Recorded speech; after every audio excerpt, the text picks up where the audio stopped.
This moment in time is defined by our need to solve some really big problems, from environmental challenges to terrorism to healthcare. We are dealing with really complex problems. In fact, these problems are so complex that sociologists call them wicked problems. They are problems that don't have a single solution. They require a complex interdisciplinary line of approach in order for us to even get a handle on how to actually solve them. But at the very core of all these problems, we are fundamentally dealing with behavior change. We need to find ways in which we can change human behavior. Now, big data is a tool that we have that allows us to make better decisions. I'm not afraid of big data, and I invite you to embrace it rather than be afraid of it. But first, let's think about the digital universe in which we live today. It is an expanding universe, and it's expanding at an astonishing rate on a number of different dimensions. So first, think about the data volume. We used to measure our data in megabytes. Now we're measuring it in brontobytes. Over the next 2 days, we are going to generate more data than our entire civilization has generated from its very beginning up to about the mid-2000s. This is astonishing. But it's not only volume, it's also about the velocity with which we create data. We used to wait for months or years to get new economic data that allowed us to do forecasting. We no longer do forecasting, we do nowcasting. And thirdly, the variety of the data has changed tremendously. Our data used to come in these nice little spreadsheets in Excel. Now we are all creating data. So I hope that tonight, as you are tweeting and taking pictures of me, you are helping increase this expanding digital universe. So data is here, and it's here to stay. But where does the value come from? What we do today with data goes well beyond its size. We can create a lot of connections between data sets that may seem completely unrelated. And by doing so, we add depth to this problem, and that's where the value comes from. One of the things that we really focus on at my center is what I like to call the pursuit of triple win strategies. That is the kind of connections that big data allows us to look for. There are tremendous opportunities to actually find solutions to some of these big problems that benefit consumers, are profitable for firms, and also promote some sort of social good that we all care about and can stand behind it. So let's talk about a couple of examples of the kind of work that we do. And let's think about something as simple as going to the supermarket and buying food. The average supermarket has about 50,000 products. Overall in the US, we are buying around 1.1 million products. All of these products are barcoded, they're tracked, and that's a good thing because it enables us to know where these products come from. We know that the food is safe, we know that the food is local, it's organic, it shows us about the things that we want to know. But at the same time, when it comes to food, we are facing some really major challenges. Over 35% of Americans are obese, and over 15% are hungry. How is this happening in a world where we have such an abundance of choice? That's why it becomes so important to go beyond the data and think about how we can combine the data with the work that we do in behavioral sciences to understand how people make choices, and then partner with outside organizations, with retailers, with companies out there in the real world, and actually try and find ways in which we can encourage people to make healthier food choices.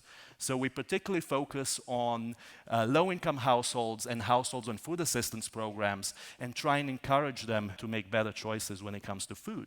Another area where we're seeing a tremendous amount of innovation is in the electric grid. The electric grid is undergoing its most significant transformation since Thomas Edison. We are moving from an analog system to a digital system. It's what you heard of as the smart grid. So let's think about what this actually means for your house and many of the homes out there, because now we have installed millions and millions of smart meters. So we go from a system where the meter that you have on your house may look something like this, and really all it did is record the amount of electricity that you are consuming, to a much more complicated and sophisticated technology that's embedded in a smart meter. And what a smart meter does, it enables two-way communication between the outside world and every single device and appliance that you have in your home. Imagine the world of tomorrow, where your HVAC system is no longer going to break down in the middle of the summer when it's really, really hot. In fact, what's going to happen is that all the sensors that are embedded in the HVAC system itself are going to communicate through the smart meter with smart programs. They are somewhere else. And 2 days before your HVAC system is about to break down, the contractor is going to come at your door, and it's going to knock on your door, and it's going to say, "Let me fix it before it breaks down." We are well on the way to actually achieve this. So let's go back and think about behavior change. Here's a fact from a recent study by McKinsey. 16 to 20% of the energy consumption in our homes, in our residences, could be saved if we were to engage in some very, very simple behavioral change. What I'm talking about here are things like turning the lights off when you leave the house, washing your clothes in cold water instead of hot water. And we all know that those things save power. It is not a surprise to anyone. So why aren't we doing all these things? Clearly, it's good for our pocket, it's good for the environment. We are not doing this. Well, it turns out there is something about human nature that even when it comes to these things that are completely obvious that we should be doing them, that we actually need a nudge in order to do them. So one of the projects that I did with a utility in Chicago, it was basically about creating a website where consumers could go and they could choose a goal for their energy efficiency, for energy savings. And what big data enabled us to do is to provide each household with personalized suggestions on how they can actually save energy. So over an 18-month period, households who chose realistic goals saved over 10%. So that is astonishing because it didn't involve anything more than a simple website. But as we're thinking about behavior change and also the impact of data, we constantly have to pay attention. And data, what it does also today, it creates an information avalanche.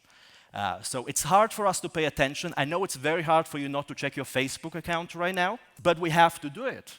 At the same time, the average American household spends about less than 9 minutes thinking about energy. So how are we going to get all these people to pay attention to energy and to reduce their energy consumption?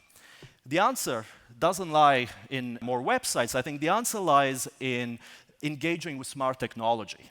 We are now at a point where deep data and big data allows us to create devices that are very smart. They allow us to automate a lot of the behaviors that we would normally have to do ourselves. So rather than having to pay attention to everything that is happening, we can have smart technology that is going to pay attention for us.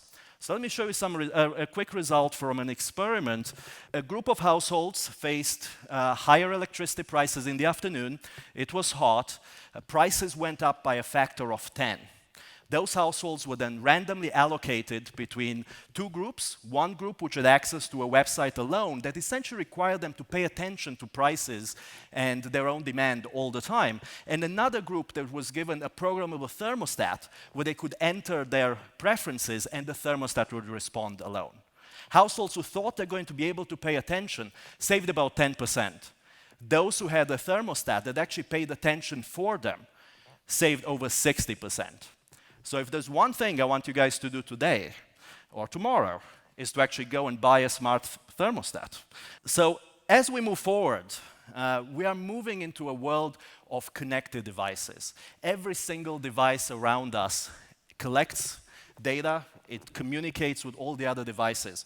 We can try and pay attention to all of this. We are not going to be successful.